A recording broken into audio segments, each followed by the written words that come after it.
Welcome back to True Crime for Sleep. If you have a thought, drop it in the comments. And if you want more late night cases, like and subscribe. Tonight, you're walking into a 24-hour coin-op laundromat where something is being cleaned, but it isn't laundry. It's February 2004 in Tacoma, and you're the tired detective called in for a man who keeps rewashing the same load.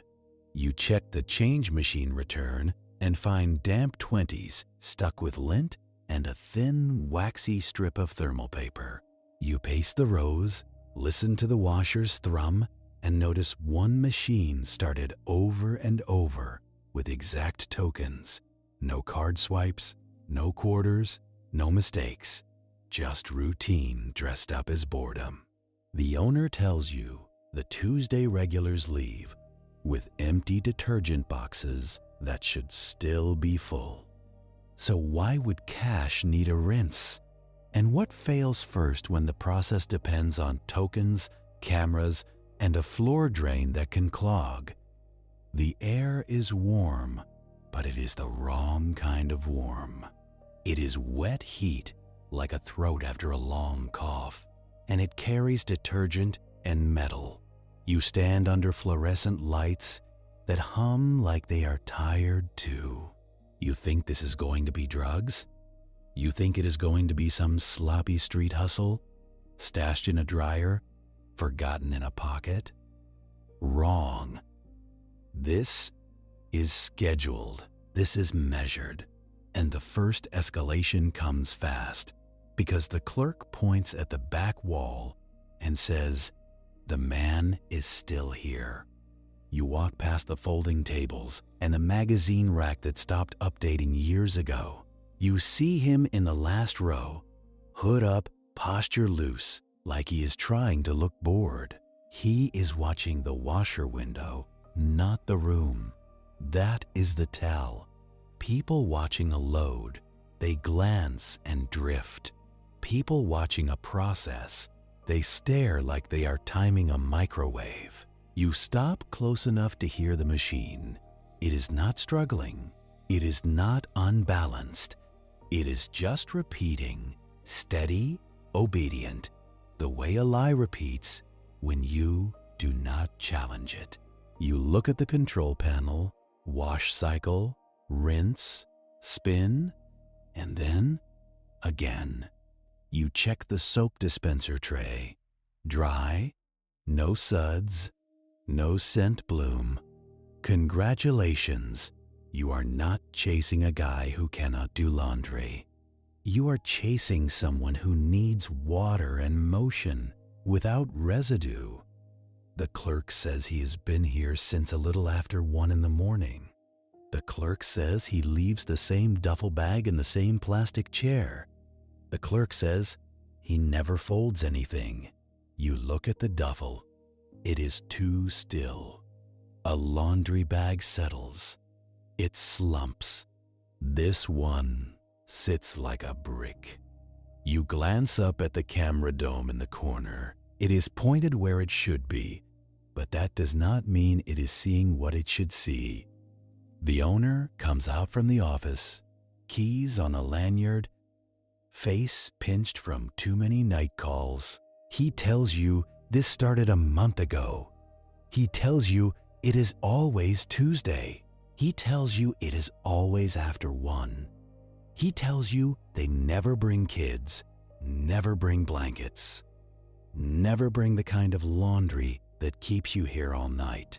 He tells you they leave with empty detergent boxes, those big cardboard ones, the kind you would notice in the trash.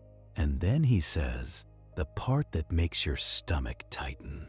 He says the trash is always wet, not damp, wet like it was rained on inside.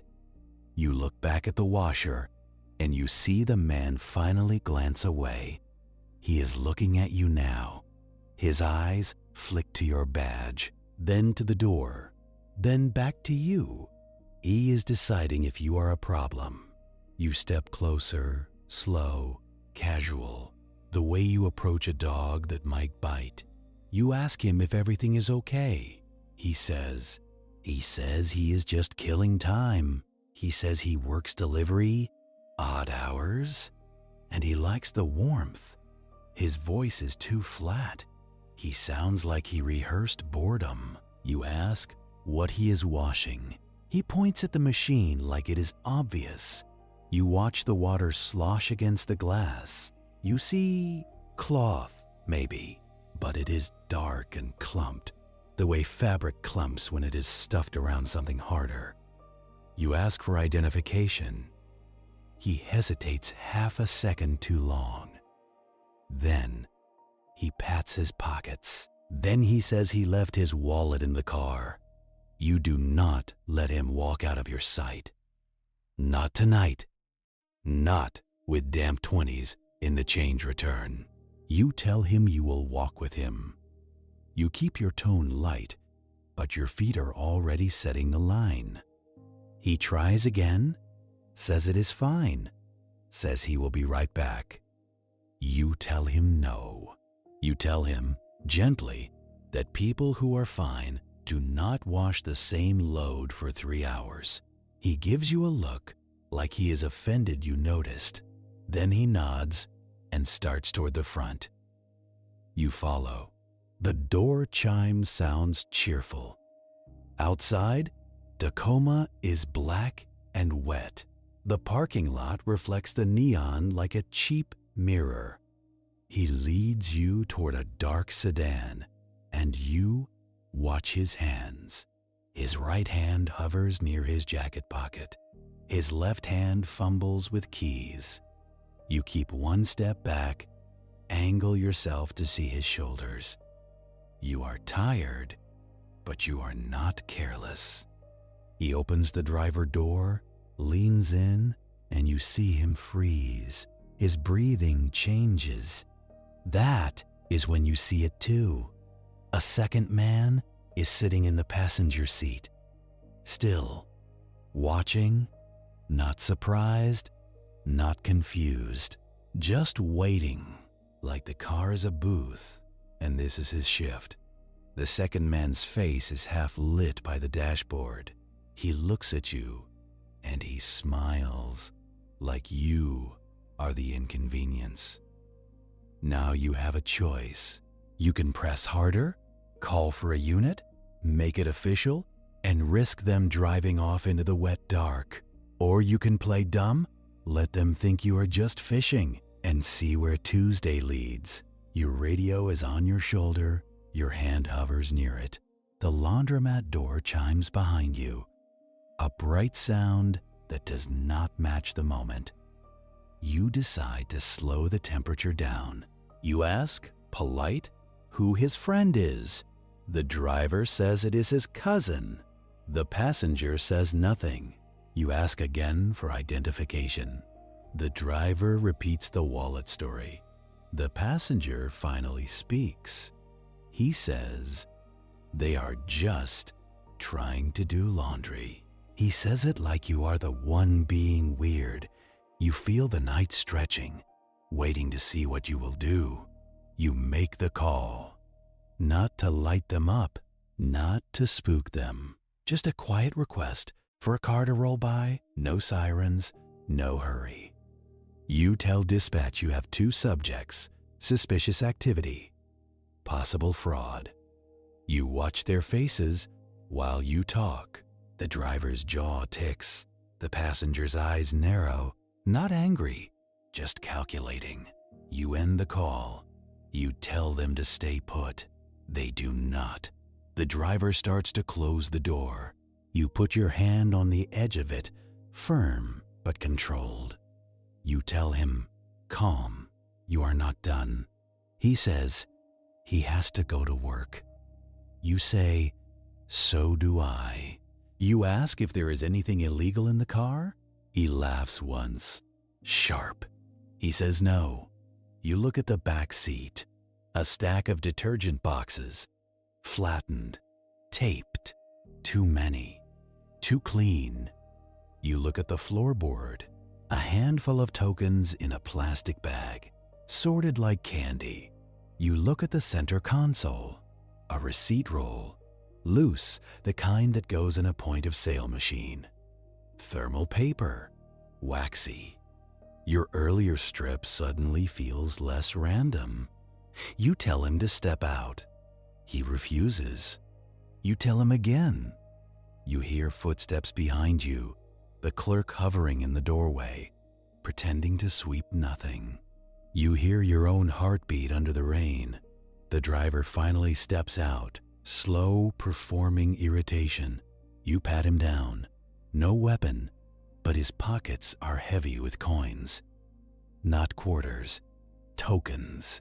You hold one between your fingers. Generic brass, ridged edge, stamped with the laundromat name. He has a pocket full of permission. You ask why he has so many. He says he likes to be prepared. You look at his hands. The skin around his nails is rough, stained faintly gray. Not motor oil, not dirt, something finer. You turn to the passenger. You tell him to step out too. He opens the door and a chemical smell spills out with him. It is faint, but it cuts through rain and exhaust. Isopropyl, cleaner, the kind of smell you get when someone is wiping something down, trying to erase the last person who touched it. Your backup arrives then, slow roll, headlights washing the scene. The driver sees it and exhales like the game is shifting. He starts talking faster. He says they did nothing. He says they are being harassed. He says this is discrimination. It is a script. You have heard it before on Better Actors. Your backup officer stands at your shoulder. You tell the two men you want to look in the trunk. They refuse. You do not have probable cause strong enough for a forced search. Not yet. Not unless you turn the laundromat into a crime scene right now. And that is the second decision point. Quieter, but sharper. Do you push and risk losing the long thread? Or do you let them leave and follow the schedule? You choose the schedule. You hand back the token. You tell them they are free to go. You watch relief flash across the driver's face. Quick and ugly. You watch the passenger's eyes stay cold. They get in. They drive off slow, like they are trying to look innocent. Your backup asks if you are sure. You tell him you want plates, you want a tail if possible, you want the camera footage from inside, and you want to see what is in that washer before it drains. You go back inside. The laundromat feels louder now. The machines thump like they are applauding themselves. You walk to the repeating washer. It is still running. Of course it is. Whoever started it, they started it to be consistent, not convenient. You crouch, look through the glass. Dark cloth, but also something stiff, rectangular. The shape catches the light for a second. Not a shirt, not a towel, more like a bundle. You stop the cycle. The machine locks for a moment, then clicks. You open it. Warm air breathes out. Inside is a black plastic trash bag, tied off, wrapped in a thin blanket. You pull it out, heavy, wet. The weight is wrong for laundry. The owner watches from a distance, pale. You set the bundle on a folding table. You untie the blanket. The plastic bag is slick with soapy water. You open it, and the smell changes. Ink, solvent, paper that has been soaked. Inside are stacks of bills, wrapped in rubber bands, but the edges are pulpy. Some notes are crisp, some are bleeding color, like the ink never bonded right. You pick one up with gloved fingers. A 20. The face looks right at a glance, but the paper feels off. Too smooth, too new, and the serial number, you notice, repeats. Not perfectly, but close enough to make your teeth ache. Congratulations. You are not dealing with a guy washing money because he is quirky. You are looking at counterfeit currency getting a bath. You bag the bills. You photograph the washer. You collect the detergent boxes from the trash. Most are empty, but one is not. One has a false bottom, a cut seam taped back together. Inside is a plastic jug, unmarked, with a clear liquid that smells like rubbing alcohol. You do not taste it because you enjoy having a working throat. You seal it up. You take the waxy strip you found earlier and compare it to the receipt roll in the car. In your mind, same texture, same stubborn curl. Thermal paper. You step into the tiny office with the owner. He has a cheap monitor showing camera feeds. The image is grainy, the kind that makes every face look like a rumor. You rewind to 1:15. You watch the two men come in. You watch them avoid the front machines, go straight to the back wall. You watch them choose the same washer. You watch them never look at the cameras, not once. That is the third escalation. They know where the blind spots are, or they know the cameras are not a threat. You ask the owner who installed the cameras. He says a vendor, a vending company that also services the change machine and token dispenser. Same company that comes when the machine jams. Same company that has keys. He says the tech comes after hours sometimes. He says it is easier. Easier for him. Easier for whoever else rides along. You ask his name. The owner gives you a first name, common, forgettable. He gives you a last name that you will have to spell 3 times to get right. You write it down anyway. Because cases like this do not start with genius. They start with access. Back at your desk, the morning light looks wrong through the blinds. You lay out what you have. Damp 20s from the change return, a thin waxy strip of thermal paper, bundles of suspicious bills pulled from a washer, detergent boxes with a false bottom, a jug of clear solvent, and a pair of men who show up on Tuesdays after 1. You call it laundering because the joke writes itself. But it is not funny because laundering implies cleaning something dirty. This is cleaning something that should not exist. You send the bills to the lab. You send the solvent too. You ask for ink analysis, paper composition, anything that can tell you whether these bills came from a basement printer or something bigger. You request the camera footage, and you already know how that goes. The owner will burn it to a disk. The disk will be labeled wrong. It will sit on someone's desk. It will get lost under a pile of burglaries and domestic calls. Justice, as always, will wait in line. So you push the paperwork yourself. You go to the vendor's website. You look at the logo. You look at the service area. You look at the list of laundromats they cover. It is long, too long. If someone is using coin ops as a rinse stage, they have options. And options are what keep criminals alive. You check your notes. Tuesday, after 1. You look at a calendar. 2 weeks from now is another Tuesday. Your captain does not want overtime burned on a hunch. He wants something solid. He wants a complaint, an arrestable offense, a clean chain of custody.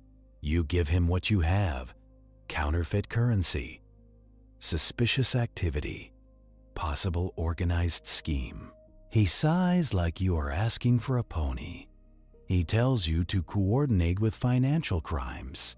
He tells you to loop in federal if it looks like real counterfeiting. He tells you not to turn a laundromat into your personal stakeout hobby. You tell him you will try, but you do not promise. That afternoon, the lab calls with the first Small confirmation. The bills are inconsistent. The paper fiber is wrong. The ink density varies. They are good enough to pass in a dim bar, but not good enough to survive scrutiny. They are counterfeit, and they have been exposed to solvent, like someone tried to wash off something. Maybe dirt, maybe chemical markers, maybe just fingerprints. The waxy thermal strip, they say, has traces of isopropyl too, and a faint toner signature, the kind you get from certain office printers. Not all printers, a subset, the kind used in small print shops, the ones that do business cards and flyers, and sometimes, if you pay enough, something else. You stare at the strip on your desk. It curls like it wants to crawl away. You think about the man rewashing the same load. You think about the calm repetition. You think about detergent boxes leaving empty when they should not be. Now you have an image, a back room somewhere with a printer running hot, stacks of bills cooling like fresh bread, someone cutting, bundling, soaking, spinning. A coin-op becomes a tool because it offers water, motion, noise, and anonymity, and it charges in tokens, which keeps the record clean. 2 weeks later, the second call comes in, and it lands like a brick. Another laundromat, another 24-hour spot. Lakewood this time, a place that smells like wet asphalt even when it is sunny. You are rolling up at 2 in the morning because crime also works late, and it hates sleep. The patrol officer meets you at the door with that look people get when they regret calling for help. He says the manager complained about a floor drain clogging and a smell that would not leave. He says it is not gas. Not exactly. He says it is like someone opened a bottle of cleaner and never closed it. Inside, the heat hits you in the face, heavy and damp. The dryers are running, but the air feels wrong, like it is being warmed by effort, not by purpose. You hear coins in the change machine, that cheap clatter people mistake for normal life. You walk past washers full of ordinary laundry, jeans, towels, a child's blanket with cartoon stars. Then you catch it underneath the soap and fabric softener.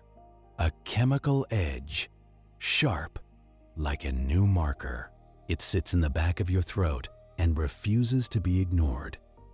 The manager is a man with tired eyes and a shirt that still has price creases. He tells you the drain backed up twice this week. He tells you he snaked it himself the first time, pulled up lint and hair like usual. Then it happened again, and the water came up gray, and it smelled like melted plastic. You squat near the floor drain by the utility door. There is a ring of damp around it, a halo that should not be there. You lift the grate and look down into darkness that reflects fluorescent light like oil. Congratulations! You are about to learn what people think they can flush into a city. A plumber arrives because nobody wants to touch this anymore. He is built like a man who has seen every disgusting thing and still hates surprises. He feeds a snake line into the drain, watches the coil disappear. The line stops, catches on something that is not just lint. He pulls back, slow, careful. The blockage comes up like a drowned animal. A mesh laundry bag, the kind people use for bras and socks, swollen and heavy. It drips on the tile, gray water, black flecks, a stink of solvent and paper pulp. The plumber sets it down and steps back like it might bite. You kneel, gloved hands ready, and open the bag. Inside is shredded paper, not torn like someone got angry, but cut, uniform, deliberate. Mixed in are strips of melted plastic, thin labels warped by heat and liquid. The paper is too fine for a kid's homework. It looks like office stock, the kind that comes in crisp reams and gets filed and forgotten. The manager watches your face, trying to read the answer before you say it. You ask him if anyone complained about losing something. He says no. He says the weird customers never complain. He says they come in late, do their thing, and leave. You ask him what late is. He tells you Tuesdays. After 1. Of course it is. Routine is the only faith criminals have.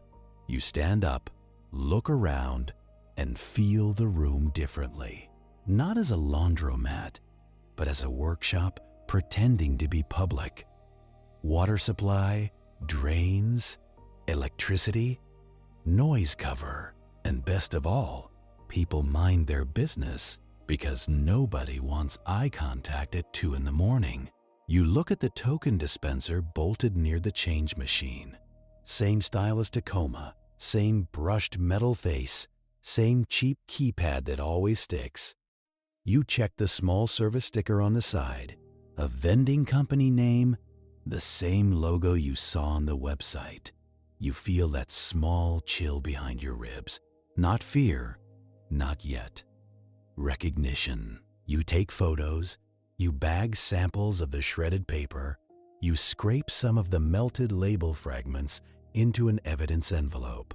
The fragments are slick, like they were softened, then pressed. You tell the plumber to keep the rest for now, but not to throw it away. He laughs once, humorless. He says nobody is taking this home. You walk the back wall where the utility door sits with a push bar. There is a camera above it, angled down. You stand under it and look up. The lens is clean, too clean. Someone wiped it like they cared what it saw. You ask the manager about footage. He says the system records over itself every 7 days. He says it is cheap. He says he has been meaning to upgrade. You tell him to pull the last 3 Tuesdays right now. He hesitates because that means work. You let your silence do the persuading. He takes you to the office, a little room with a desk, a fan, and the smell of stale coffee. The monitor shows 4 camera angles, each one grainy, each one a story you have to squint to read. He clicks through dates, fumbles, curses under his breath. The footage loads with that stuttering jump, like time itself is tired. You watch the door at 1:12 in the morning. A man enters wearing a delivery jacket, the kind with reflective strips and a company patch. The patch is too blurry to read, but the jacket is familiar, like a uniform designed to be ignored. He does not hesitate. He moves through the room like he owns it. He heads for the back wall, not the vending machines, not the front washers. He goes straight to the same corner, the same 2 machines. He feeds tokens, steady, no searching pockets, no counting mistakes. Then he does something that makes your jaw tighten. He looks up at the camera, not straight into it, but past it, like he is checking the angle, like he knows what it can and cannot see. He opens a duffel bag and pours something into a dryer, not clothes. It falls in clumps. It looks like paper or rags or something that does not tumble right. He closes the dryer door and turns the dial. You lean closer, reading the motion like it is a confession. He sets it to fluff. No heat. That is not drying laundry. That is circulating air through something fragile. You rewind and watch again. The man leaves, then returns 30 minutes later. He pulls the dryer open and lifts out a bag. He checks it with both hands, like he is feeling for texture, for dryness. He looks over his shoulder, and there is nobody there. He is alone, but he still checks. Then another figure arrives. This one is heavier, slower. He wears a hat low, and he carries a plastic tote like a man delivering supplies. They do not greet each other like friends. They greet like co-workers, like this is a shift change. They stand near the back wall, bodies blocking the camera's best view. They talk for less than a minute. Then the second man carries the tote into the bathroom area, out of frame. The first man goes back to the washers. If you were hoping for movie villains, you are going to be disappointed. This is not theatrical. This is industrial. And industry runs on scheduling. You pause the video and stare at the delivery jacket. It is the same posture you saw in Tacoma, the same bored confidence. A man who thinks being ordinary makes him invisible. You copy the footage because you have learned the hard way that systems crash when you need them most. You take the disc yourself. You do not trust it to ride in someone else's inbox.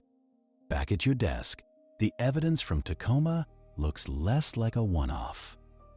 Now you have a pattern with a route.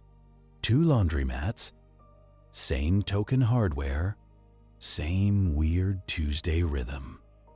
And now, a drain clogged with shredded paper and melted labels. You call the lab again and tell them to expedite the paper pulp. You ask for anything: toner residue, ink traces, fiber type. You are not looking for poetry. You are looking for a source. Because shredded paper that goes down a drain is not trash. It is panic, processed. You start cross-checking locations. You pull up the list of laundromats serviced by that vending company. There are more than you want. A scatter across Tacoma, Lakewood, Parkland, and a few out toward the highway. You pin them on a map, and it makes a constellation. Not random, convenient, close to arterial roads, easy exits, places you can vanish into traffic before anyone finishes folding. You request calls for service at those addresses? Anything in the last 6 months? Clogs, chemical smells, suspicious people, fires, break-ins. The list is longer than your patience. And then you see it, the small detail that makes your teeth click together. A name appears in 2 reports. Not a suspect, a staff name, a late-night manager filling in. Extra shifts, a guy who floats between locations like a spare part. You read it twice? Same first name, same last name. You check employee rosters because laundromats are weirdly informal. Some are family-run. Some are owned by investors who have never cleaned a lint trap. Some share staff like they share detergent sales. But this name is too consistent. You call Tacoma's owner. You ask who was working that night. He tells you, yeah, it was that guy. He picked up a shift. You call Lakewood's manager. You ask who closed last Tuesday. He tells you, yeah, that same guy, he needed hours. Now you have a human link, not just machines and tokens. You start calling him the Tuesday manager in your head, because giving things names makes them feel containable. But you do not have enough to pick him up. Not yet. You have suspicions, which are free. You need facts, which are expensive. So you do what detectives do when they are trapped between instinct and policy. You drown in paperwork and call it progress. You request the vending company's service logs. You request token dispenser maintenance records. You request key access protocols, who has master keys, who signs them out? You can already hear the answer. Loose, informal. A clipboard that nobody checks. A key ring that lives in a drawer. A lost key that was never truly lost. Meanwhile, the lab calls back about the waxy thermal strip. It is thermal receipt paper, yes. But it is not from a normal register roll. It is from a larger receipt stock, the kind used in certain printers for internal logs. It has traces of isopropyl and a faint toner signature. You ask what that means in human terms. The text sighs and says it means someone printed something, handled it, and tried to wipe it clean. Printed what? They cannot tell you that. Not from a strip.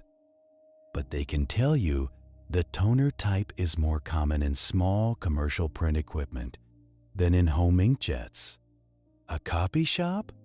A print shop. Someplace that smells like paper dust and hot plastic. You look at the map again, and you start marking print shops within a 10-mile radius of your laundromat constellation. There are too many. But you only need one that keeps late hours or has a back door that does not care about rules. Your captain wants a clean case. Financial crimes wants you to prove counterfeiting. Federal wants you to prove scale. Everyone wants you to do it without overtime. So, you compromise. You pull a favor from a patrol sergeant who owes you from a past case. You get 2 nights of extra drive-bys, unmarked, just watching. Not enough for a full stakeout, but enough to see who shows up when they think nobody is looking. The next Tuesday comes like a slow train you can hear in the distance. You try to act normal at home. You fail. You sit in a chair with a coffee that tastes like burnt dirt. You stare at your notes until the words blur.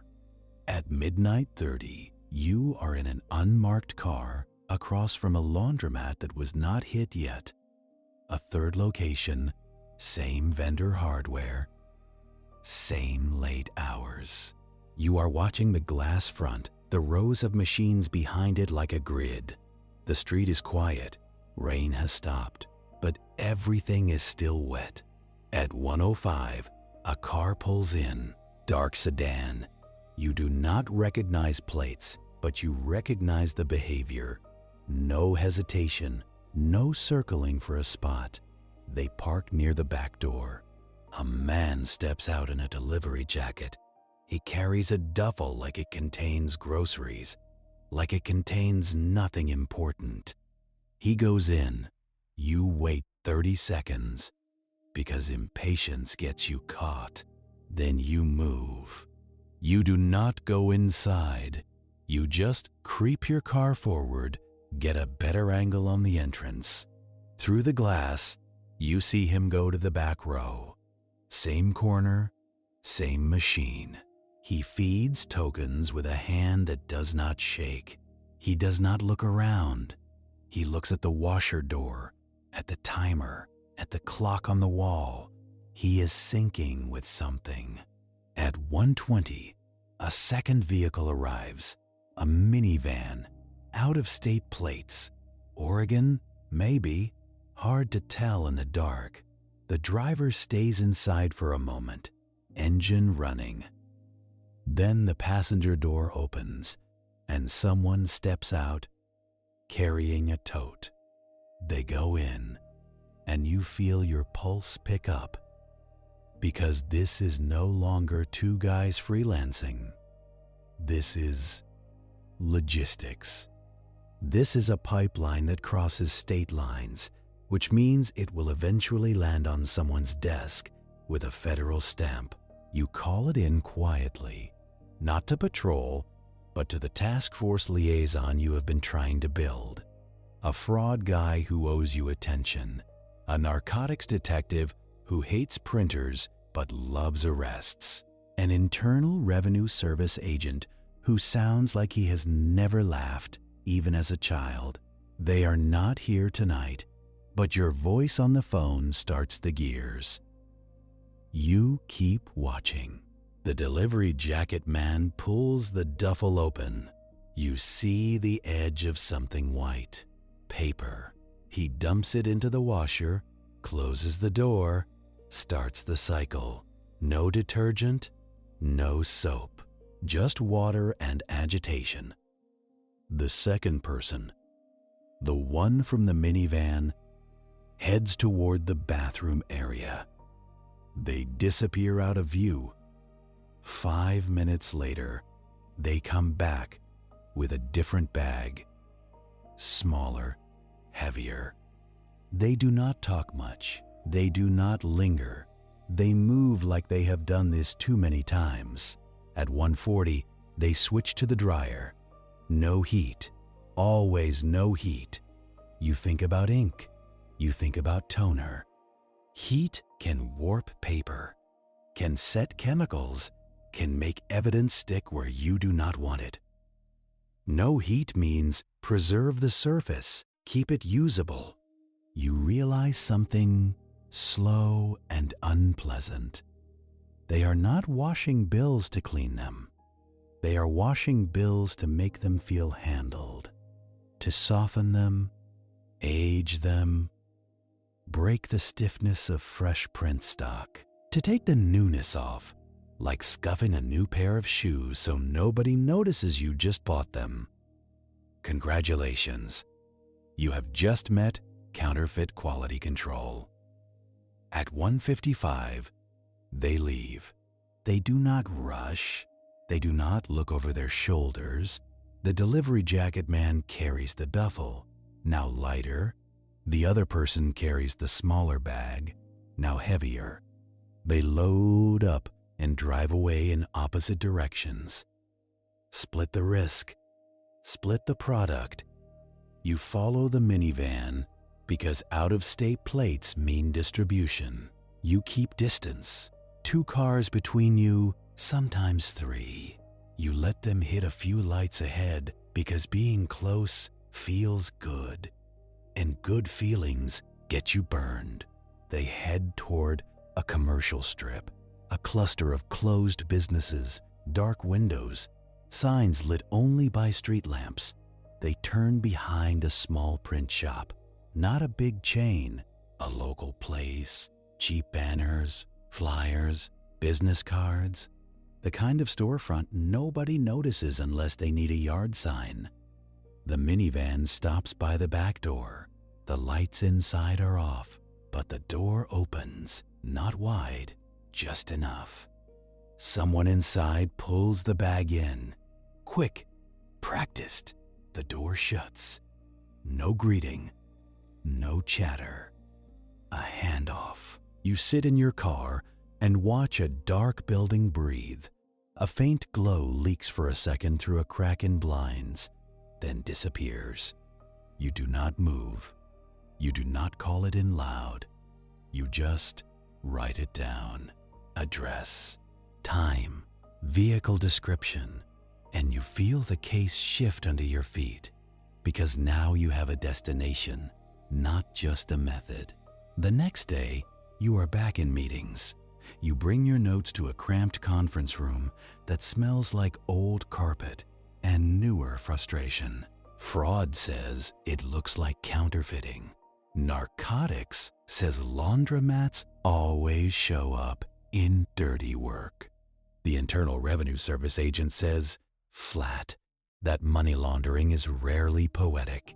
He says people always pick places with cameras because cameras make them feel safe. He says criminals mistake being recorded for being protected.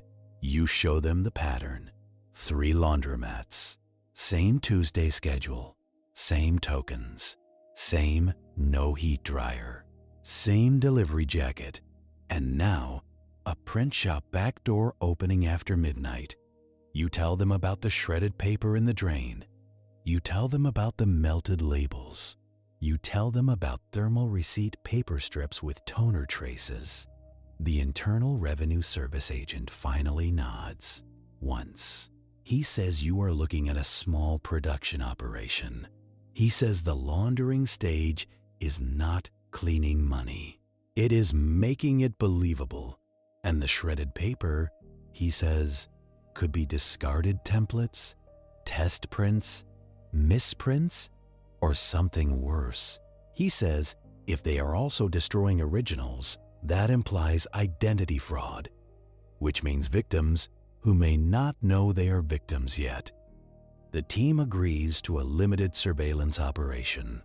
Limited because resources are always limited until someone dies. You hate that truth because it keeps proving itself. You set up cameras where you can, in public, aimed at the print shop alley. You request a poll camera, and you get told there is a waiting list. You settle for what you can do with bodies and patience. You coordinate with the vending company quietly. You ask for a list of technicians with master key access. They give you a human resources runaround because companies protect themselves first. You remind them their equipment is being used in crimes. They say they will cooperate. They say it slowly, like it cost them. Your surveillance runs for 2 Tuesdays. Clean.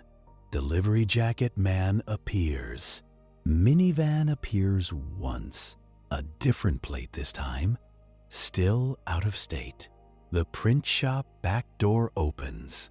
Product moves. On the 3rd Tuesday, you finally get what you did not want. The thing that forces paperwork to become urgent.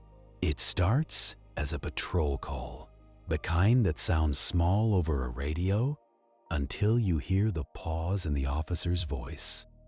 It is 3:12 in the morning, and the rain has come back like it forgot something. You are sent behind a laundromat off South Tacoma Way because someone is down by the utility door. You tell yourself it is another drunk sleeping it off. You tell yourself it is a fight that ended with a shove and a bruise. Wrong. You pull in behind the building, headlights catching wet gravel, and a chain link fence that leans like it is tired. A security light above the door flickers, the cheap kind that always seems one gust away from dying. You step out, and the smell hits you first. Soap and hot metal from the vents, mixed with rain and something coppery. There is foam in the gutter, white suds sliding toward a storm drain like a slow escape. And then you see him. Young man, face down, one arm folded under his chest like he tried to protect something that did not deserve it. His hoodie is dark with rain, but there is a darker patch at his shoulder that does not shine the same. Blood does not look dramatic in the real world. It looks like a spill you cannot scrub out of concrete. The first officer on scene looks at you, jaw tight. He says he found him when he came to check the back lot. He says the manager called about noises, like coins pouring. Coins. Always coins. You crouch near the body, careful of the slick ground. You see the shallow scrape marks near his shoes, like someone dragged him a short distance. Not far. Just enough to get him out of the light. His hands are curled, nails packed with something pale. Lint. Blue lint. Not the gray kind you get from jeans and towels. Blue, synthetic, the kind that comes off cheap blankets and dryer filters. You look at the utility door. There is a smear on the push bar. Faint, but there. Not blood. Something oily, like solvent and grime. Paramedics arrive, but they move with that already knowing pace. They check anyway, because that is the job. Then they look up and give you the smallest head shake. You stand, swallow the taste of rain and detergent, and you start doing what you always do. You turn grief into steps. You check his pockets. Empty. No wallet. No phone. No keys. Just a single token in his front pocket. Generic brass. Ridged edge. Stamped with a laundromat name you recognize. But not this one. A different location across town. And in his other pocket, clipped to fabric like a cheap charm, a plastic key tag. Locker number. It looks like something you get at a public pool, the kind you lose and never get back. You hold it up under the security light. The number is stamped, not written. Someone wanted it to survive water. You hear yourself exhale, slow, because now Tuesday has teeth. Now it is not just a weird method and a smelly drain. Now it is a kid on wet gravel with lint in his nails. You ask the first officer about witnesses. He points toward the laundromat front. A late-night customer is sitting inside on a plastic chair, wrapped in a jacket, eyes wide and unfocused. You walk in, and the warmth hits you like a damp towel. The machines are still running. People are still folding. That is the sick part. Life does not pause for crime scenes unless you make it. The witness is a woman in her 30s, hair in a loose bun, hands red from detergent. She keeps rubbing her fingers together, like she is trying to erase the feel of what she heard. You sit across from her at a folding table, the laminate surface sticky with old fabric softener. You ask her to tell you what happened. She says she was here around 2:45.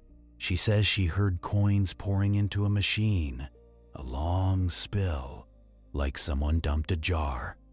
Then she heard a thud. Not a scream, not shouting, just a muffled impact, like a dryer door slammed too hard. She says she froze because the sound was wrong. Then she heard another thud. And then nothing but the washers. She says she did not look. She hates herself for that part, and you can see it. But you do not scold her, because you know what people do at 2 in the morning. They survive by minding their business. You ask if she saw anyone leave. She says she saw a man in a delivery jacket walk fast toward the back. She says she saw a minivan idling near the alley. She says the man did not carry laundry. He carried a bag that hung heavy, and he held it close like it mattered.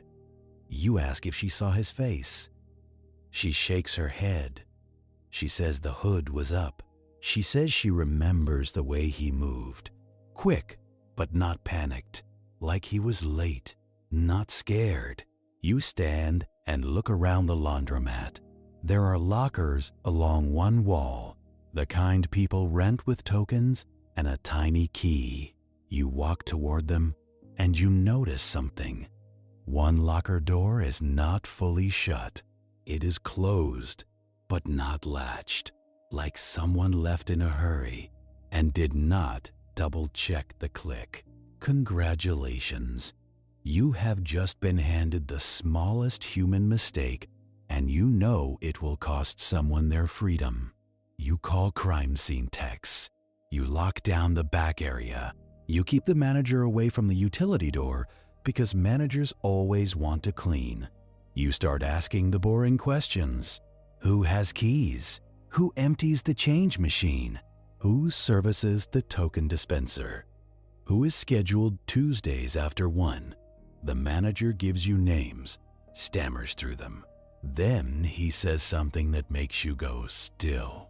He says a vendor technician came by earlier that night, after hours. He says the tech said he was checking a jam in the token unit. He says the tech had a master ring, and he moved like he had done it 100 times. You ask for the technician's name. The manager shrugs, apologetic. He says he thinks it was the usual guy, The guy everybody knows, the guy who floats, the Tuesday manager you have been tracking on paper. You feel the case tighten around that name like a noose made of receipts. Back outside, the rain picks up. It runs down the siding in thin streams. You stand near the body again, staring at the token in your glove.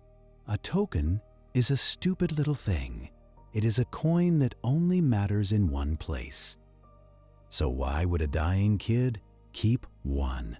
Because it is a message. Because he wanted you to look at the right building, not just any building. You take the locker key tag, bag it, and you decide what you have to do next. You go to the laundromat stamped on the token. Not later, not when morning comes and the city wakes up. Now. Because if Tuesday is a schedule, it is still running. You drive across town under streetlights that make everything look yellow and sick.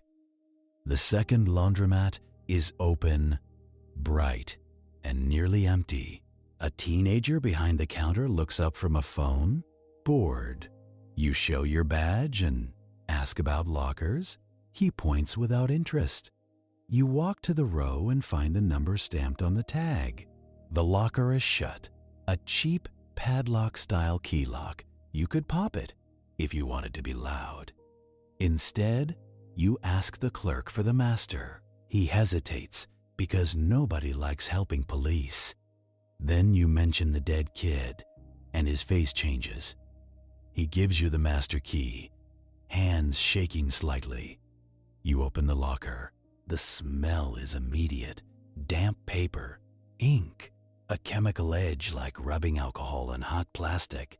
Inside is a duffel bag, black, heavy, and wet at the seams.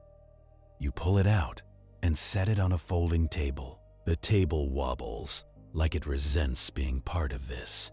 You unzip the duffel. Stacks of cash, not loose bills, bundled bricks with rubber bands, damp enough that the bands have started to bite into the paper.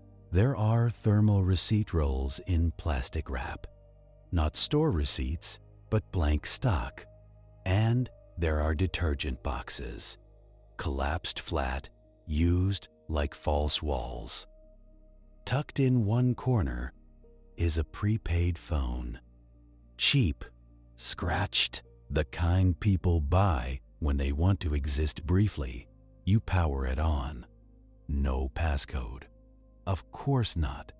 Criminals love convenience more than they love safety. The home screen shows alarms. Every Tuesday, 1:15, 1:40, 2:10. A little rhythm of reminders like someone scheduling a diet they will never start. You scroll through messages. Most are short. Coordinates? One word. Updates. Laundry. Rinse. Dry. Move. And then you see a text thread with a name saved as vendor. You do not get lucky enough to see a full confession. You never do. But you see enough. You see references to keys, to lockers, to a back door. And you see a phrase that makes your throat tighten. New kid got curious. Handle it. You stare at that line until the letters stop being words and become weight. You bag everything. You take the phone. You take the duffel. You seal the locker and tell the clerk he did not see you. He nods too quickly. Back in your car, you call the task force liaison. You tell him you have a homicide that ties into the Tuesday crew. You tell him you have damp counterfeit bundles and a phone with a schedule.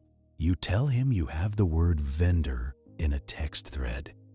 The fraud guy finally sounds awake. The narcotics detective finally stops making jokes. The Internal Revenue Service agent, when he hears about the bundles, just says, quietly, that this is now a priority. Because murder changes budgets. It changes judges. It changes how fast warrants get signed. You drive to the precinct with the duffel beside you like a sleeping animal. You keep glancing at it because money does that. Even fake money makes your brain twitch.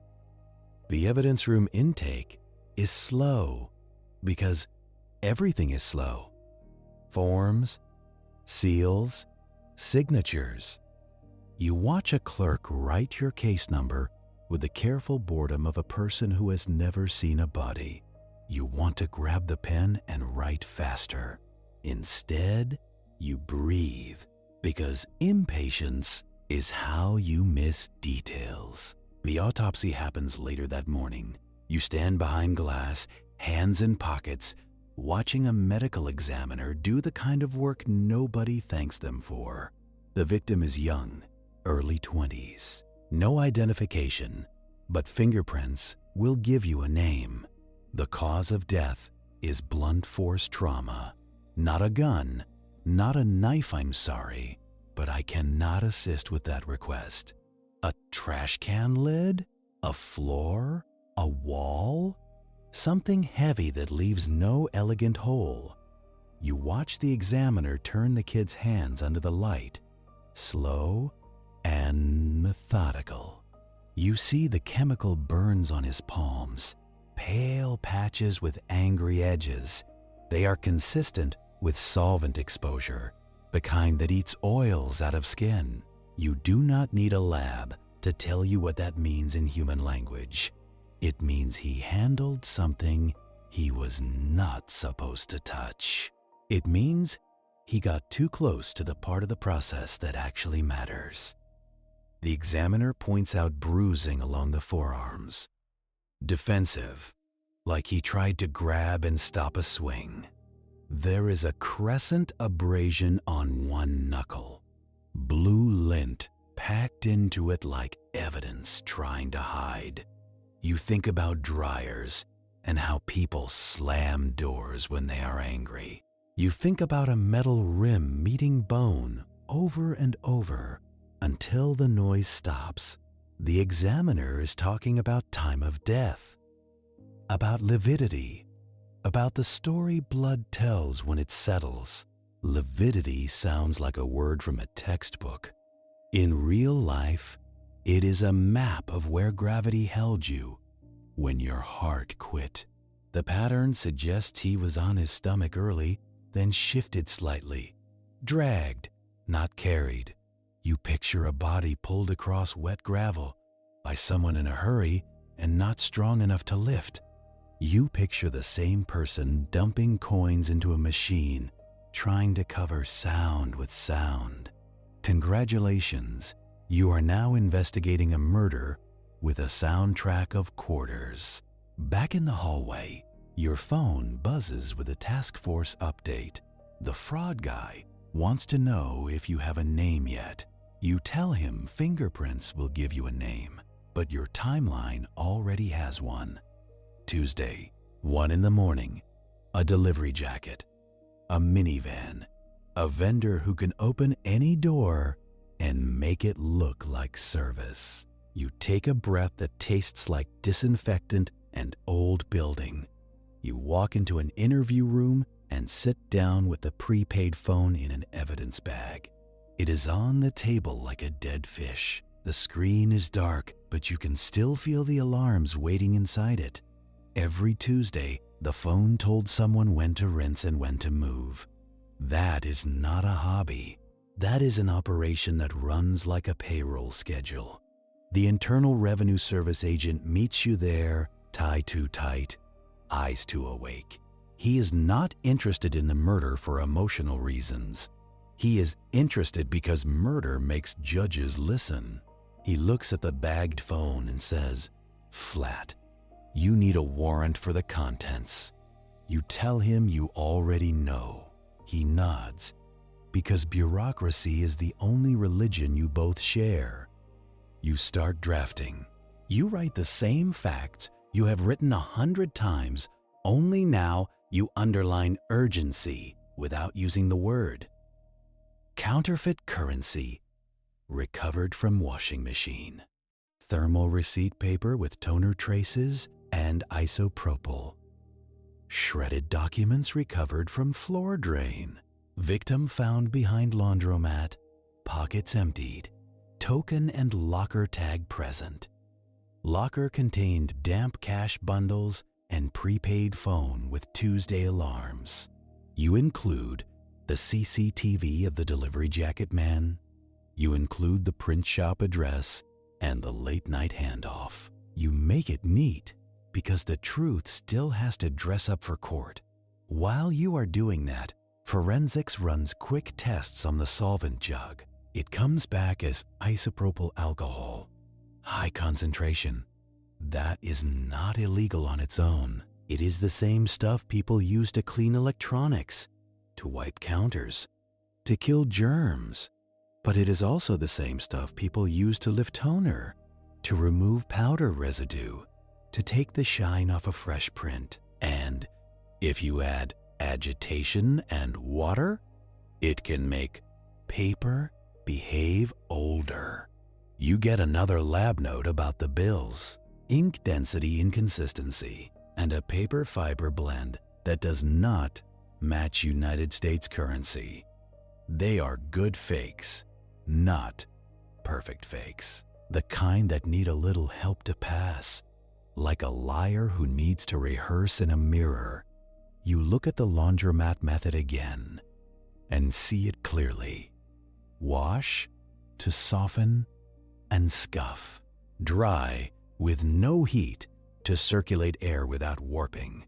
Solvent to strip telltale powders and handling marks. Detergent boxes to hide chemicals and bundles in plain sight.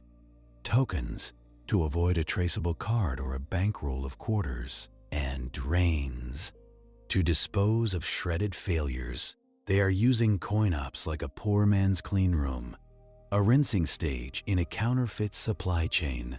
But the murder means there is another function: control. The laundromat is not just a tool, it is the meeting point, the handoff, the place where product changes hands and people get greedy. You try to identify the victim through fingerprints before you do anything else, because a victim is not a prop. He is a person, and he has a pattern too. The fingerprint hit comes back by afternoon. His name is Luis, 22. No major record, a couple of minor contacts, the kind that come with being young and broke. He has an address in Tacoma, a mother who will get a knock she does not deserve. He also has something else. A prior employment entry from a temp agency, short-term work at a vending and service company, the same company logo you keep seeing on token machines. Congratulations. The dead kid was not a random customer. He was adjacent to the keys. He knew enough to be useful and enough to be dangerous. You drive to his last known address because you need to build a picture before you build a case. A small apartment complex with thin walls and too many cars. The hallway smells like fried food and old carpet. His mother opens the door with a tired face and a hopeful posture that collapses as soon as she sees your badge. You do not do speeches. You say his name and you watch her grab the door frame like the floor moved. You answer questions the best you can, which is never enough. You ask if he mentioned new friends, new jobs, new money. She says he was working nights sometimes, helping a guy with maintenance. She says he came home smelling like bleach and metal. She thought it was just work. She says he had cash once, more than usual, and he joked about finally catching up. She says he also started setting alarms on Tuesdays. She thought he was trying to be responsible. You look around the apartment, not like a predator, like a reader. A calendar on the wall, Tuesday circled in pen, small notes written beside it. Pickup, keys, laundry. It is almost childish, like he did not realize he was writing his own danger down. You ask about the maintenance guy. She gives you a first name and a phone number saved in Lewis's contacts. The name is the one you have been circling on reports. The Tuesday manager, the floater. You do not react because grief does not need your satisfaction. You take the number and you leave her with a victim advocate because someone has to stay when you walk out. In your car, you stare at the maintenance guy's number. You know he will not answer a detective calling from a department line. So you do what you always do. You lie with paperwork. You get a subscriber subpoena started for that number, and you request toll records because criminals love phones until phones betray them. You also ask the task force to pull cell tower dumps around the laundromats on Tuesday mornings. It is a lot. It is always a lot, and it will take time because time is what the system spends to feel fair. That night, you sit with a narcotics detective in an unmarked car, watching the print shop alley. The building looks innocent in the dark. A sign in the window promises banners and flyers, the kind of place a high school club uses to print posters. The back door has a simple light over it, flickering like it is thinking about quitting. You wait. Waiting is 90% of policing and 100% of detective work. At 1:10, a figure appears. Delivery jacket. Same shape, same stride. He is not carrying a duffel this time. He is carrying a flat cardboard box, like a stack of paper. He lets himself in the back door with a key. Not a lockpick, not a forced entry. A key. You feel your jaw clench because keys are the quietest violence. A key means permission, and permission means someone on the inside. The figure is inside for 12 minutes. Then he comes out with nothing in his hands. He looks down the alley once, not panicked, just checking. He gets in a car and leaves. No lights on inside the print shop. No obvious activity, just a place that swallowed a box and stayed quiet. The narcotics detective whispers that it is too clean. You agree? Clean is what you get when someone has rehearsed. The Internal Revenue Service agent calls you near midnight. He says the vendor company finally provided a partial list of technicians with master key access. Partial? Because companies cooperate like people donate blood. They give you some, and they act like it hurts. The list has 9 names. One of them is your Tuesday manager. He is not just a manager. He is a technician assigned to after-hours callouts. He has access to token dispensers, change machines, camera systems, and utility rooms. He has the kind of keys that let you walk into a laundromat at 1 in the morning and look like you belong. Congratulations. You have your vendor. Now you need to prove he is not just careless, but criminal, because access is not guilt. And the courts will remind you of that until you are old. You start building the timeline around him. You pull his work schedule from the vendor, what they will provide, voluntarily. You pull laundromat shift rosters, what owners will admit to. You pull calls for service when he was supposedly responding. The pattern is ridiculous. He is always somewhere on Tuesday nights, always on call, always signing route sheets. And the signatures all look the same, even when different managers supposedly signed them. Identical handwriting is not proof. It is a suggestion that one person is signing for everyone. You ask the vendor if they ever reported missing keys.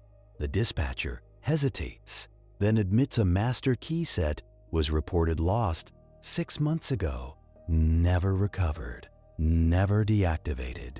Because deactivating keys costs money, and people hate spending money on hypotheticals.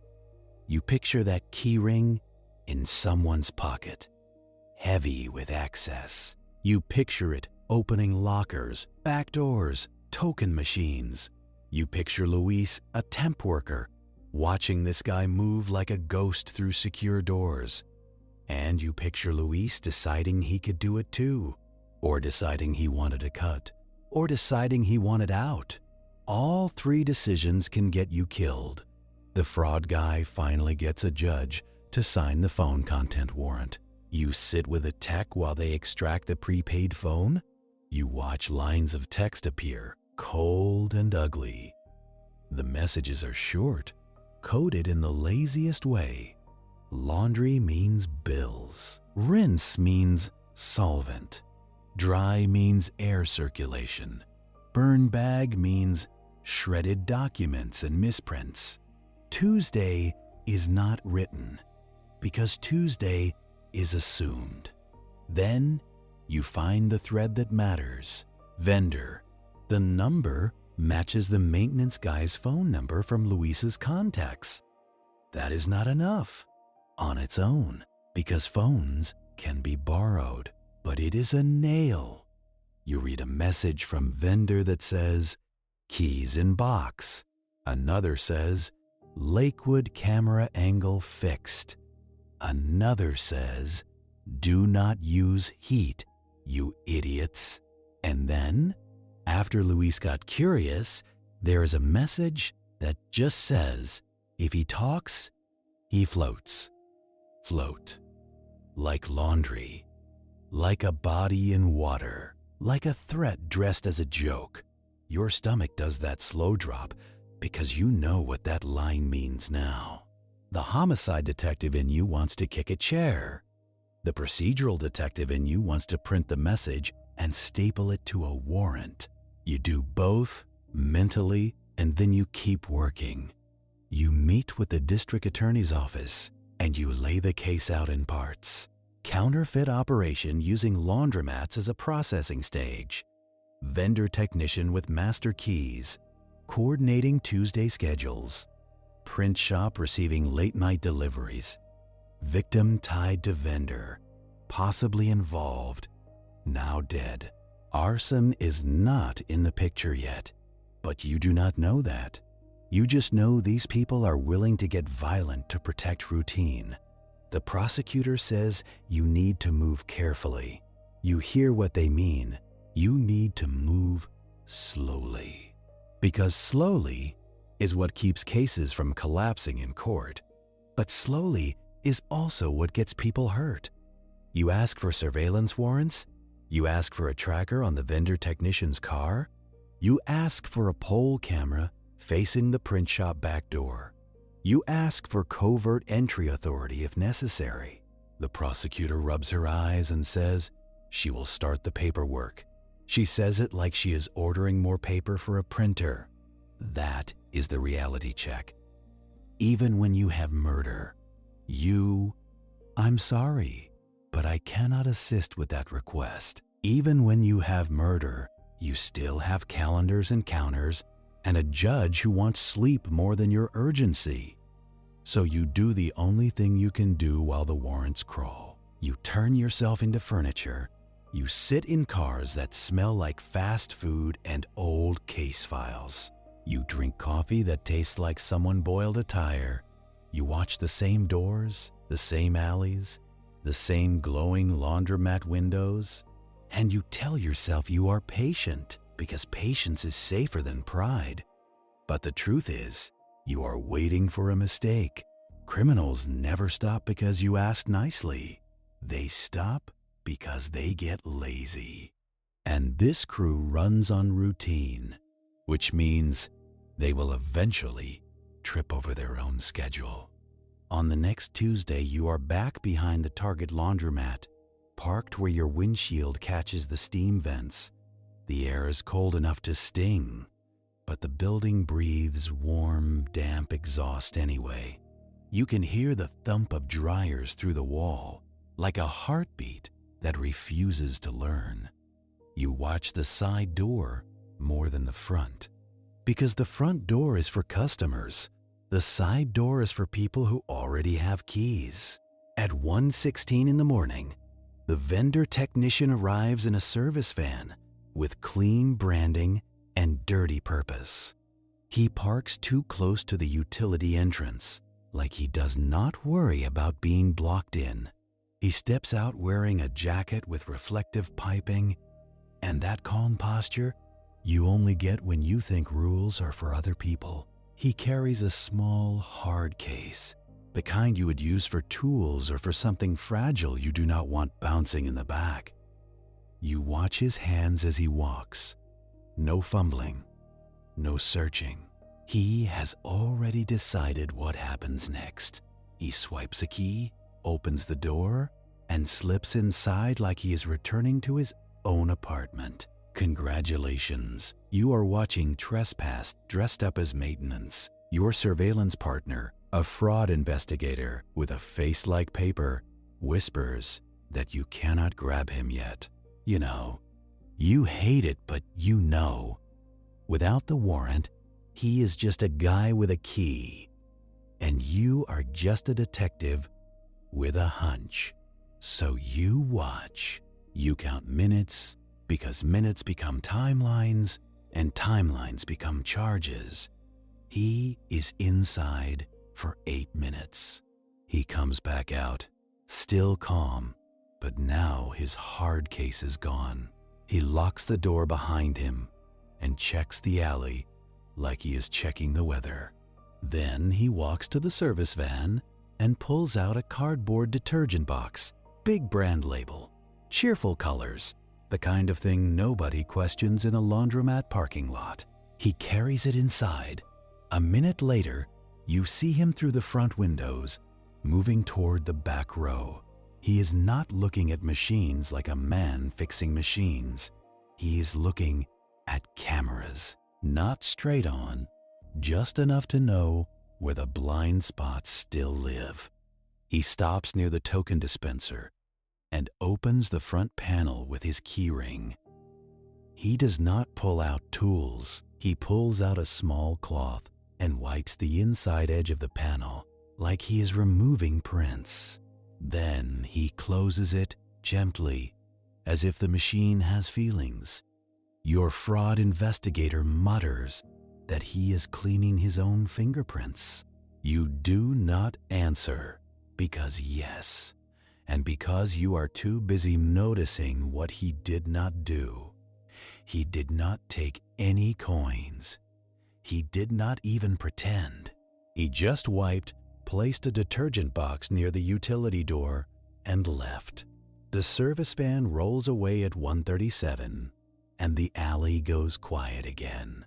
You wait 5 more minutes, because leaving too early tells the world you are watching.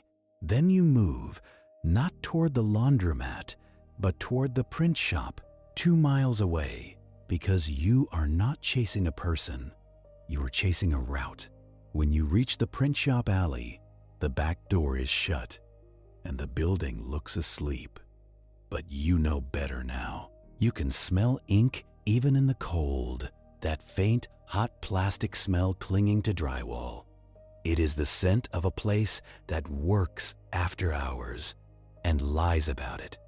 You do not enter, you do not knock, you just sit and watch the seam of the door. At 2:08, a car arrives without headlights for the last 10 yards. A little trick that feels clever until it is written in a report. A man steps out wearing the delivery jacket, hood up, shoulders tucked like he is trying to shrink into the night. He carries a duffel that hangs heavy.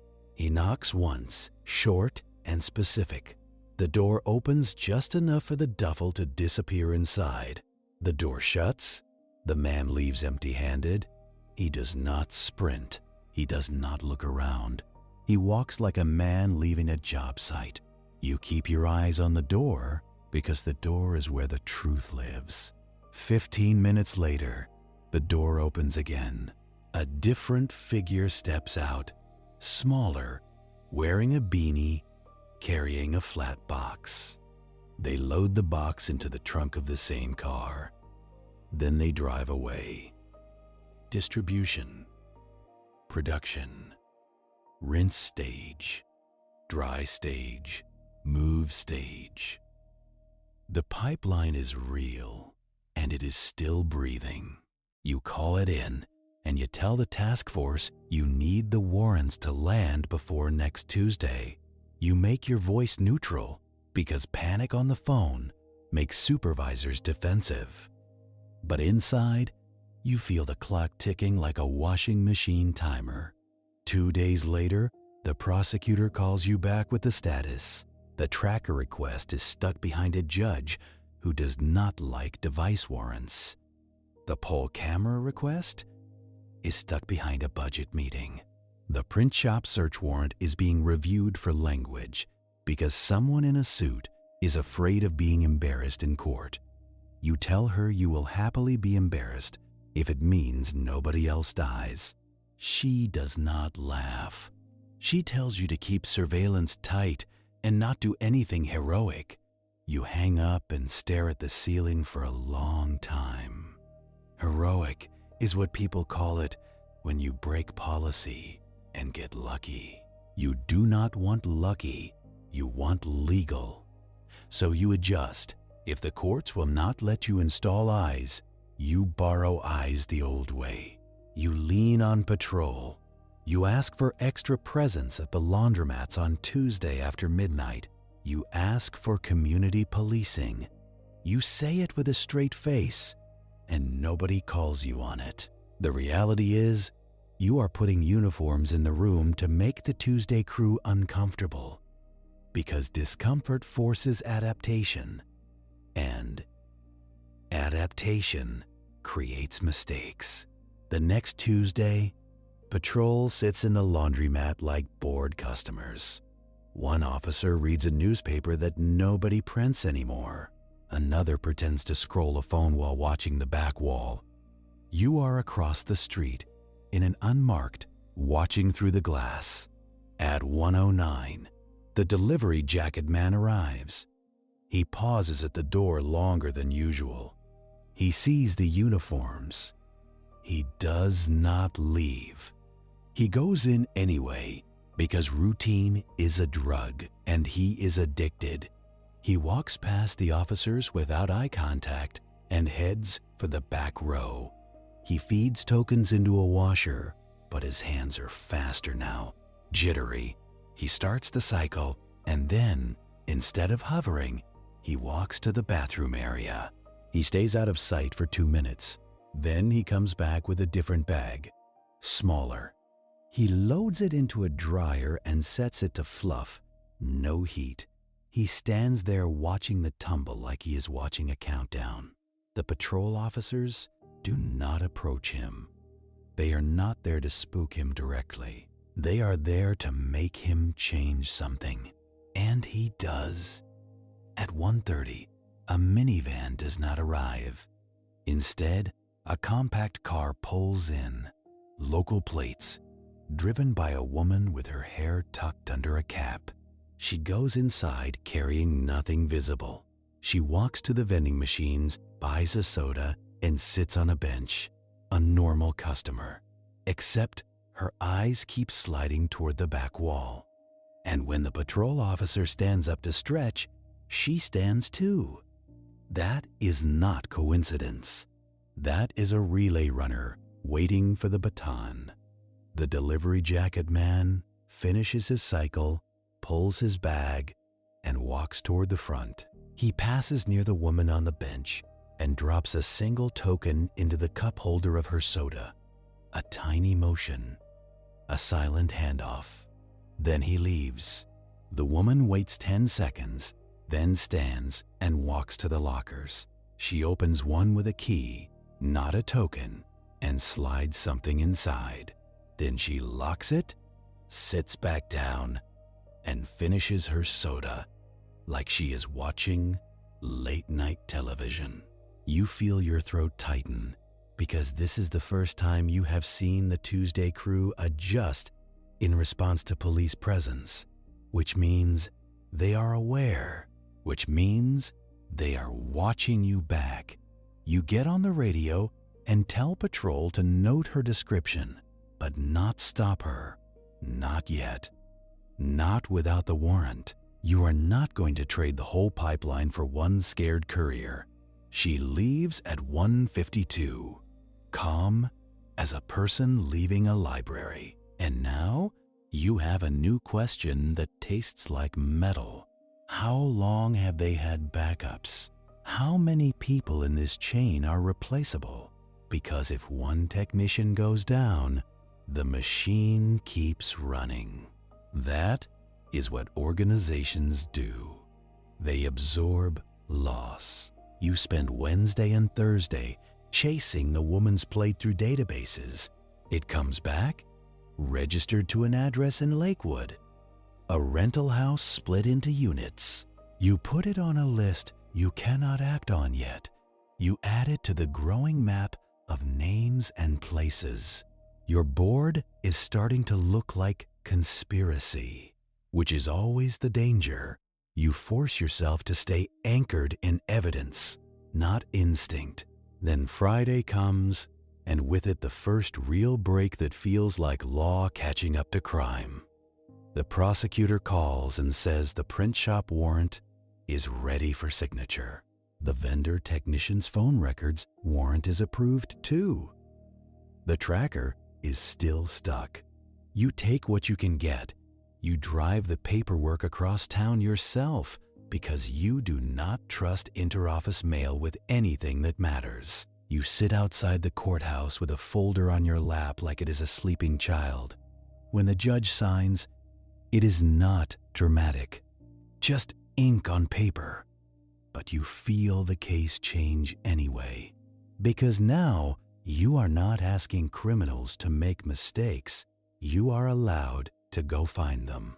You start planning the next phase with a task force, entry teams, evidence techs, a digital forensics specialist for computers, a fire investigator on standby, because you do not like what you saw on those drains, and you do not like how this crew wipes cameras.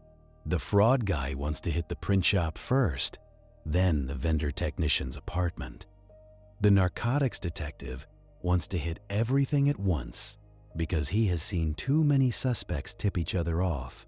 The Internal Revenue Service agent wants financial records seized before anyone can shred them.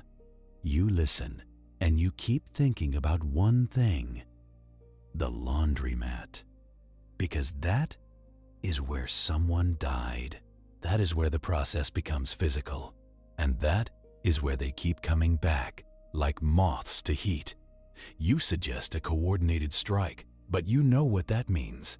More paperwork, more judges, more time. So you settle on a compromise. You will hold the print shop warrant ready, but you will keep watching through Tuesday, because Tuesday is when they are active. Tuesday is when evidence is in motion. And evidence in motion is easier to seize than evidence already hidden. The plan becomes simple, which is the only kind of plan that survives reality. You watch Tuesday. If the pipeline runs, you follow product to the print shop.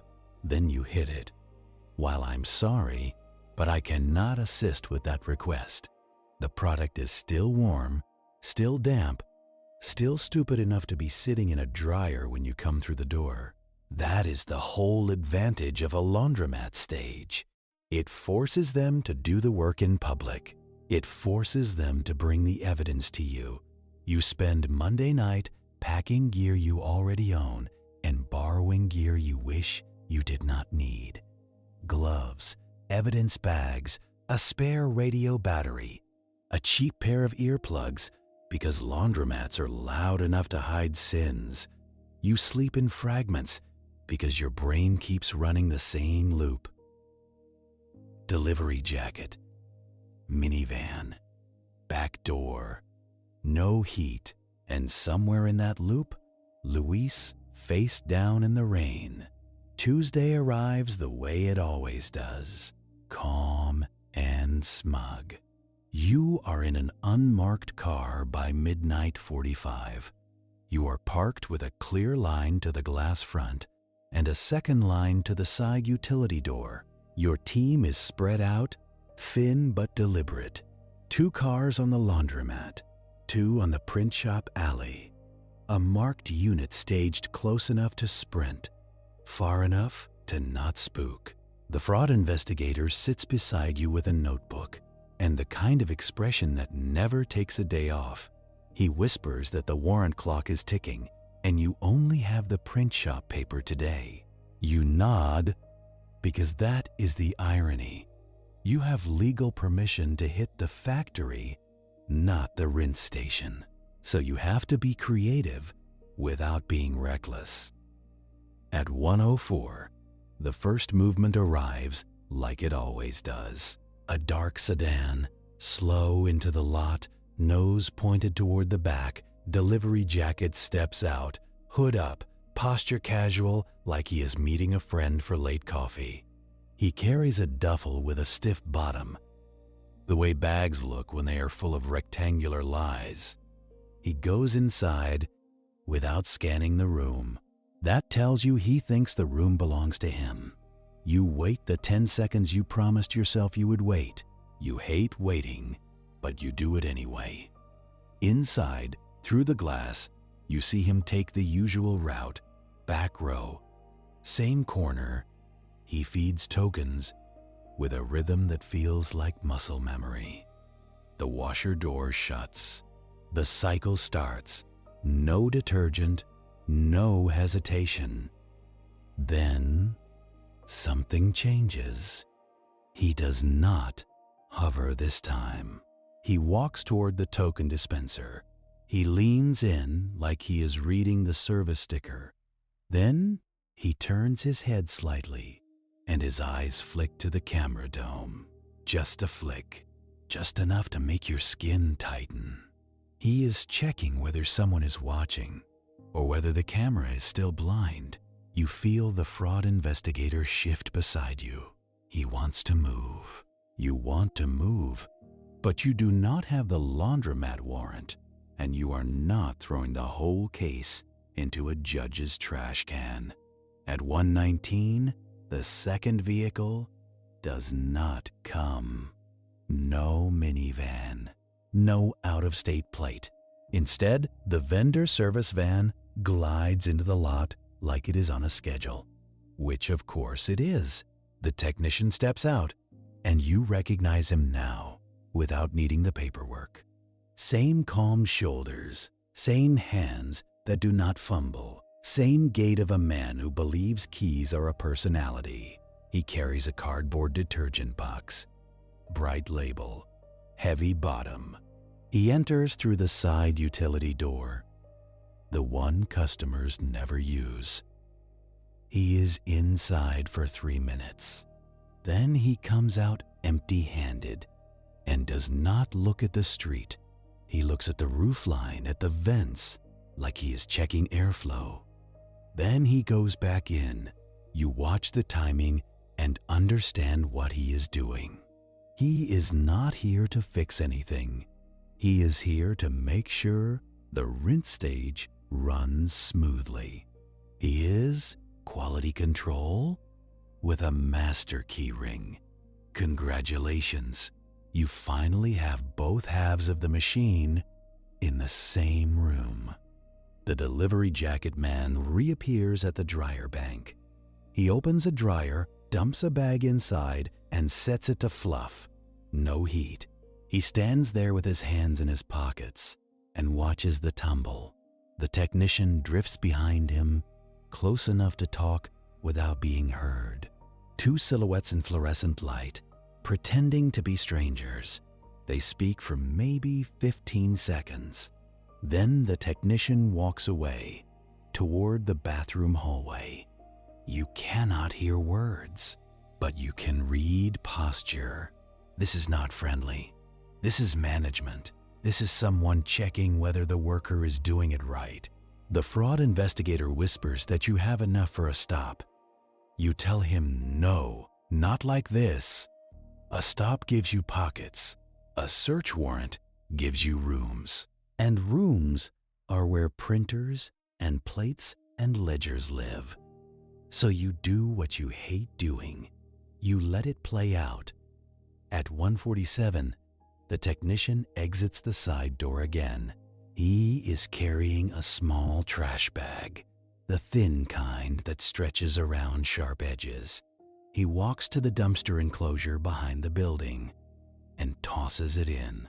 Then he wipes his hands on his pants like the bag was dirty. It was dirty, just not in the way he means. You make a note. Dumpster. Time. Because criminals think dumpsters are black holes. They forget trash has gravity too. At 1:55, the delivery jacket man leaves with the duffel. It looks heavier now. That means the dryer stage finished and the product is ready to move. He heads toward the dark sedan. He does not check the street. He does not check the lot. He just goes. And that is the moment you have been waiting for, because movement creates a trail. You nod to the second surveillance car, the one positioned to take the follow. They roll out smooth, 2 cars back, patient enough to not be a story. You stay, because your job is to watch the technician. He is the one with keys. He is the one who can delete cameras and open lockers. He is the one Luis knew. At 2:06, the technician leaves again. This time, he carries nothing. He locks the utility door, checks the latch twice, and walks to his van. He pulls out of the lot and heads toward the freeway. You follow at a distance that hurts your ego. He drives like someone who has done nothing wrong.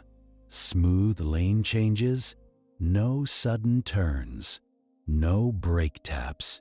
Criminals who feel safe drive like accountants. He exits near the commercial strip where the print shop sits. You feel your mouth go dry because you know what comes next. You watch him turn into the alley. Back door, dark windows, same dead storefront pretending to sleep. He stops behind the building, gets out, and knocks once. Short. Specific. The door opens. He steps inside. And now, finally, you have what the court understands. A technician tied by phone and presence to the laundromat events, entering a closed business after hours. You radio the team at the print shop. You tell them the technician is inside. You tell them to hold because you want the delivery jacket man to arrive too. You want the whole cast on stage. You want the props visible. You want no confusion about who does what. The waiting is the worst part because you are asking time to behave. Time never behaves. 2 minutes pass. 5, 7. Then your earbud crackles with the follow car. They have the dark sedan en route, heading toward the print shop. Perfect, or as perfect as anything gets in your line of work. At 2:23, the sedan noses into the alley without headlights for the last stretch. Same trick as before, same ego. Delivery jacket steps out with the duffel. He knocks once.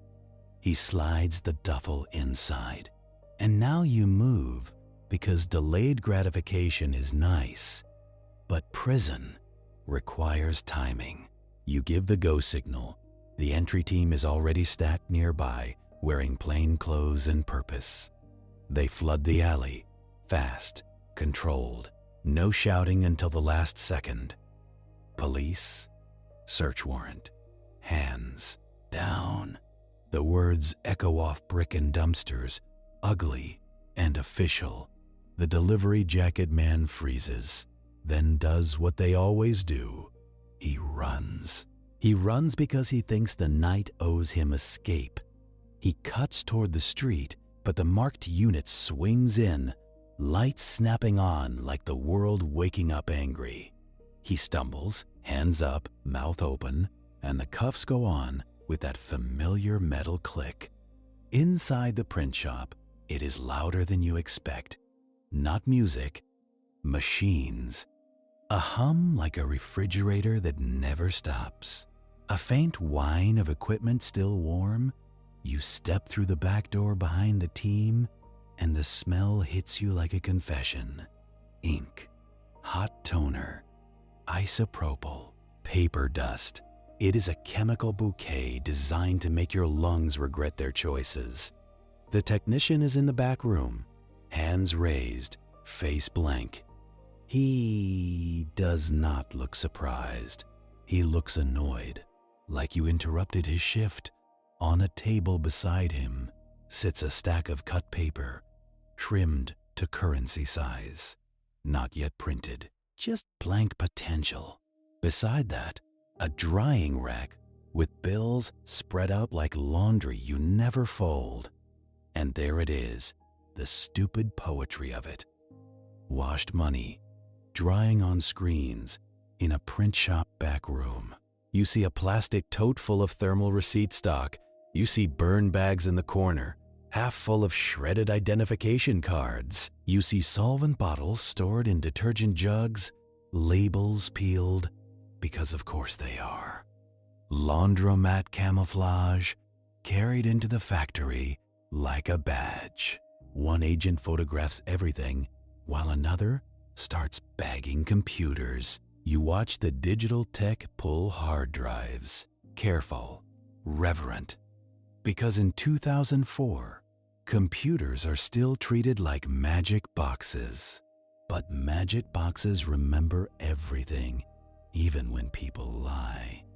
You move deeper into the back room and see the plates, counterfeit printing plates, wrapped in cloth, stacked like dirty trays. They are not glamorous. They are not gold. They are scratched metal, ink smeared at the edges, fingerprints everywhere. The reality check lands in your chest. These people were not geniuses. They were just consistent. You hear someone call out from the side office, "A safe, not a big vault. A cheap safe bolted to the floor, the kind that promises security to people who like promises." They pop it with a key found on a hook. Inside are bundles of cash, more washed bills, and a ledger. A real ledger, pen and paper, because criminals love analog when they fear taps. Names are not full names, just nicknames. Vendor, driver, girl soda, laundry 1, laundry 2, and then a line item that makes your throat tighten again. Lewis, a number beside it, and beside that, in a different ink, a single word. Problem? Congratulations, you just found the dead kid reduced to accounting. The technician watches you read it. His face does not change. That is the part that always sticks. The lack of shame, the casualness of harm. You step closer, slow, and you ask him where Luis is. He says he does not know who that is. He says it smoothly, like he is reading a script he trusts. You nod, like you believe him, because interviews are not about truth. They are about pressure and time. You tell him he is under arrest for counterfeiting and conspiracy. You let those words sit for a second. Then you add murder because you can, and because you want to see his eyes move. He finally blinks. Just once. That is all you get, but it is enough to remind you he is human under the keys. The delivery jacket man is brought inside, cuffed, breathing hard, eyes darting. He looks at the plates, the racks, the bills, and his face does what faces do when denial collapses. He looks sick, not remorseful, just scared. The foreman, a man with ink-stained fingers and a jaw like a broken stapler, is pulled from the front office. He keeps insisting he only prints flyers. He says he rents the back room. He says he does not ask questions. You almost laugh, because not asking questions is the crime. That is how the whole thing worked. Laundromat customers not asking questions.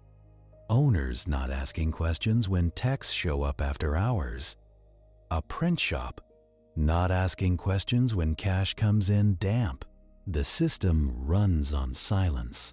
Outside in the alley, someone yells about smoke. A voice sharp enough to cut through all the procedural noise.